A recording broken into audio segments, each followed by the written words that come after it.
Kirk and Pike have two tragic Star Trek things in common. Captain Christopher Pike, Anson Mount, and Captain James T. Kirk, William Shatner, have two Star Trek tragedies in common. Kirk succeeded Pike as captain of the USS Enterprise NCC 1701 in 2265 and became one of the most legendary Starfleet officers of all time. Both Kirk and Pike had differing styles of command, but they were both Starfleet legends who commanded the respect and loyalty of their respective Enterprise crews. Star Trek Strange New Worlds crossover episode revealed that Pike's birthday was a national holiday, while Starfleet officers still talk about Kirk's exploits long into the 25th century. While Enterprise captains Kirk and Pike leave an extensive Starfleet legacy, they also have some tragedies in common. From what's known about Pike so far in Star Trek Strange New Worlds, he hasn't settled down or had a family. This appears to be backed up by the Star Trek, the original series episode The Menagerie.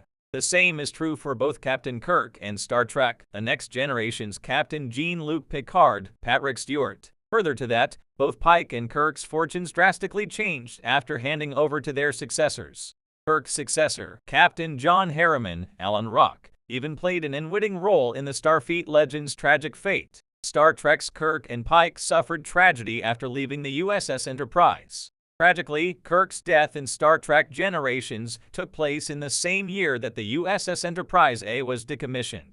Although Kirk technically died on Veridian 3 in the 24th century, he was officially believed to have been killed while saving the USS Enterprise B in 2293. There's something poetic, if brutal and tragic, about Kirk's life ending after he gave up the Enterprise. Although Kirk had tried living the quiet life between Star Trek, the motion picture, and Star Trek II, The Wrath of Khan, it didn't last long, and he was back in Enterprise's center seat. Sadly, the accident aboard the Enterprise B meant that Kirk never got his second chance to pursue a life beyond Starfleet. Similarly, Fleet Captain Pike suffered a tragic accident not long after he handed over the Enterprise to Kirk.